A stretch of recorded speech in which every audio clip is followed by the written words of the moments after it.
Hi guys, this is Heather Ali and you are watching HA Creations. Today I'm going to show you that how I made my car entry to be automated. That means you don't have to insert any key in the car door lock and open it up. You can open the car door remotely. So you will be having a question that the keyless entry system exists. Yes, I know keyless entry system exists, and most of the cars that come from that are manufactured, so keyless entry system is included in those cars. But there's an alternative that I have made my project on it. So today I'll be showing you that how you can control your car entry system without a remote, without an extra remote. So you will be controlling your car entry system with smartphone, an app in your smartphone. You will use that for controlling your car entry system. So let's get started. So alright guys, lock, unlock. Yeah, my cousin is helping me out to lock and unlock the car from another smartphone. So I'm trying to get the video ready for you.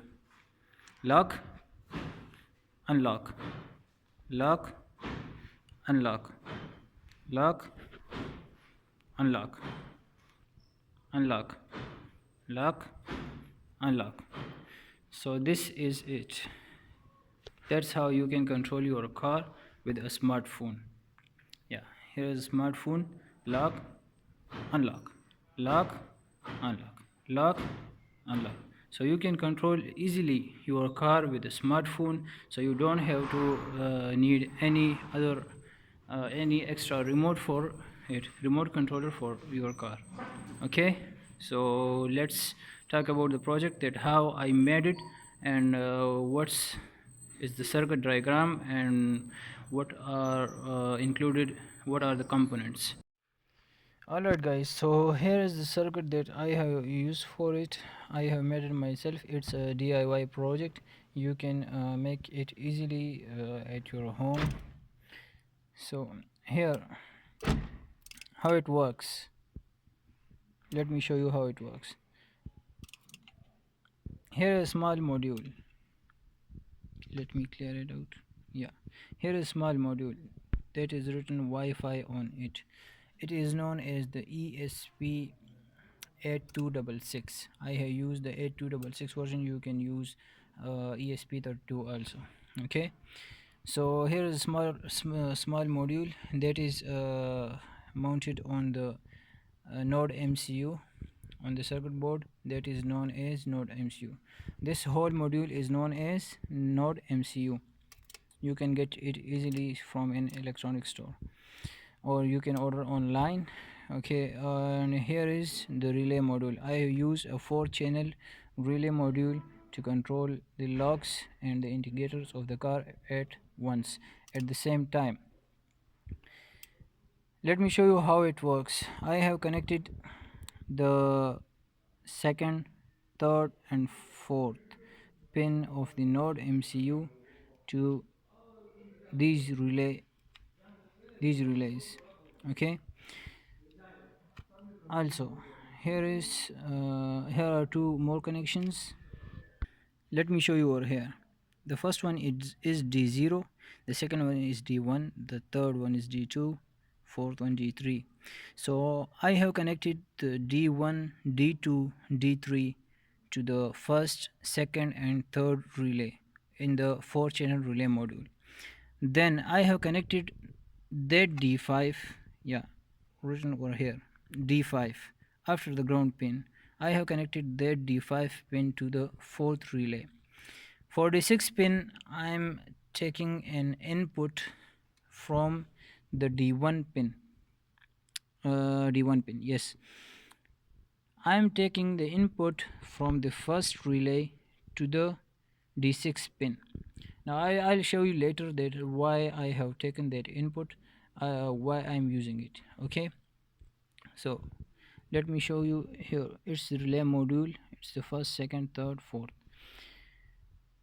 There are four relays, four channel relay. Okay, so let me tell you that how I program it, how it works. This node MCU needs power supply that I have provided to the through the data cable. I have cut the data cable and connected it to the 5-volt power supply. Now I am showing you that in a car how can you use a power supply. Here is 7805.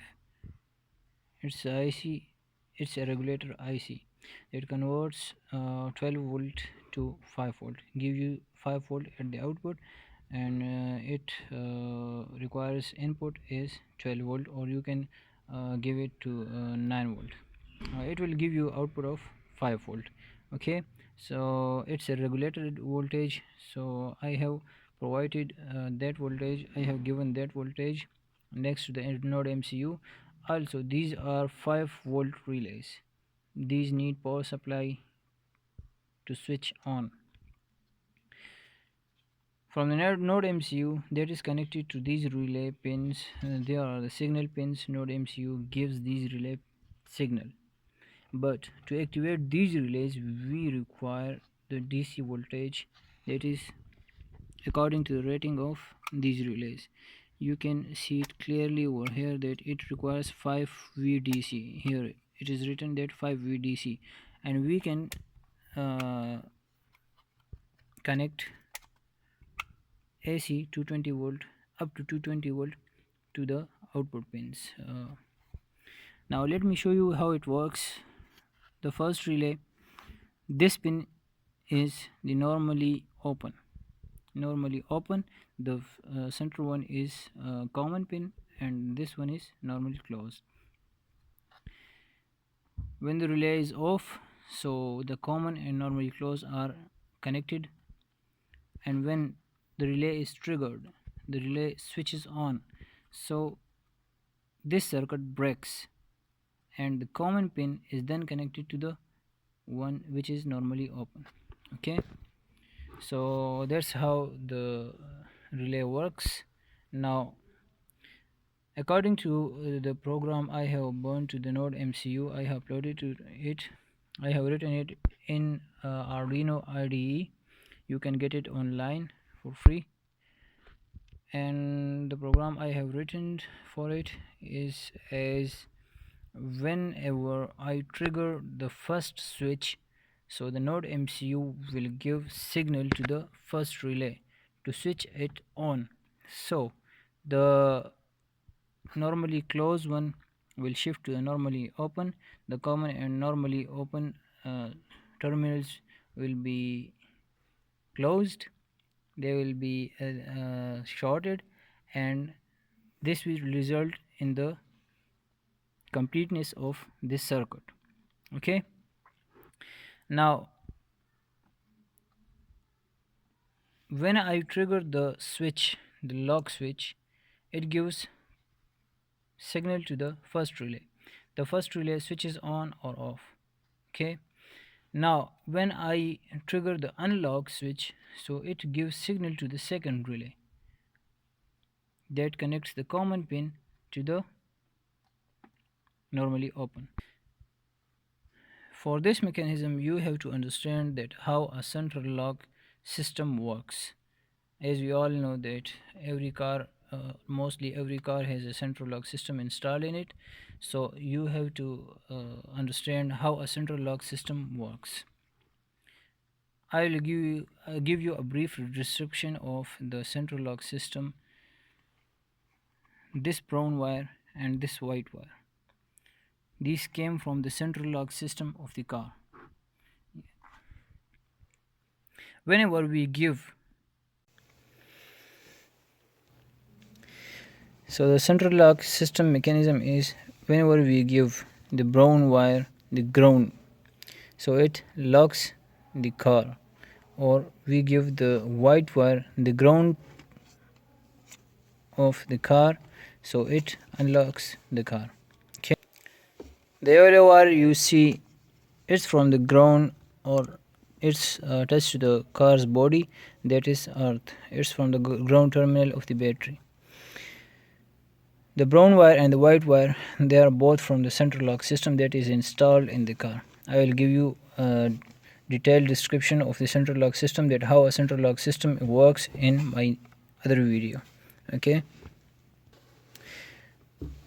Now whenever I trigger the lock switch, the first relay is switched on and it connects the ground pin to the brown one. So what happens? The car locks. Whenever I trigger the unlock switch, the white one is connected to the yellow pin, the yellow wire, and thus it results in unlocking the car. Okay. Now for the indicators, I have done another practice. As you can see over here, these two green wires, they are from the left side and the right side indicators that I have found in my car's electrical wiring. You can find it easily below the steering wheel, that there are switches in your car, there are fuse boxes, there are different types of plugs present over there. So you can easily find the wires of indicator, the left one and the right one. Okay, you can connect the left one or right one to the first relay and the other one to the second relay. Okay, now here the red wire that you see, this one is from the battery plus terminal. This one is from the battery plus terminal, 12 volt. So whenever we trigger this relay, whenever this relay is triggered, the red wire is connected to the green one, so it results in switching on one side indicators. Okay, now you will be thinking about a question, that how I control that indicator for only half a second or a second, that indicator blinker that turns on and turns off immediately. So that is all about the Arduino code programming that I have written in it. I have given an interval to that indicator to switch off relay after some interval of time, that I have that goal have I achieved through the millis function. Okay, so there is another question that arises, that why I have used 4 relays or a different relay for each terminal, why I haven't used the remaining terminals. So let me give you an answer, that if this wire is from the right side indicators, that includes the front one, the back one, and that one which is inside the dashboard. So that 3 lights are connected to this one wire. Now this one is the second one. The other 3 are connected to this wire. So why I haven't used one relay for this function, that whenever the relay triggers, it closes the circuit of the 12 volt battery to this one. So what should I have done, that if the circuit is off, if I have switched off this circuit, I have removed the power supply from this circuit, so what will happen then? Then the car will, the relay terminals will switch to the normally closed one, the common will connect it to the normally closed one. So what will happen, that my car state will change. It won't remain in the same state that I have wanted. The state will change, because the relay terminals that are connected to the common is connected to the normally open, that will connect back to the normally closed one. So to avoid that problem, I have used separate relay for each terminal. Okay, so it's simple circuit, you can use it in your car. It doesn't matter what model you have, it's old one or new one, you can use it with the Also, you can use it with the keyless entry system. All you have to do is that the keyless entry system will be connected to these two wires. You can have another connection from these two wires to this circuit, and you can control it with your Android phone app. Now a question arises that how I have made the mobile app for this circuit. So I'll be showing it in another video. Currently I have used a browser for making this app, so I'll be making my own application, Android application, with Android Studio, inshallah, and I'll be providing you with those details also. So I hope you guys will have an idea that how this works, how can you can control your car with the smartphone. And if you have questions, so please let me know in the comment section, and please like and share the video, and subscribe if you haven't subscribed my channel, and press the bell icon so that you will be notified for the next upcoming videos. As for the Arduino code that I have written for this program, so I'll be talking about that code in my next video when I am talking about the Android app for my project. Thank you guys, thank you for your time, and hope you will like it, and hope you will try it by yourself. And one thing more guys, that whenever this regulator IC is converting 12 volt to 5 volt, so it heats up. So for that purpose I have used the heat sink with it. You can also use a bigger heat sink just like this one, so you can connect both of these ICs to a single heat sink, or you can connect separate if you are using more ICs for more amount of time. So you can use a small blower fan for it, or you can use a small CPU fan for making these two cold enough to work properly. So thanks for your time guys, and hope you will like it, and please let me know if you have any question about it, and please share your own ideas with me if I have mistaken at some point, if I have been mistaken, and if I am wrong, so please do me a favor to give me an idea so that I'll correct myself.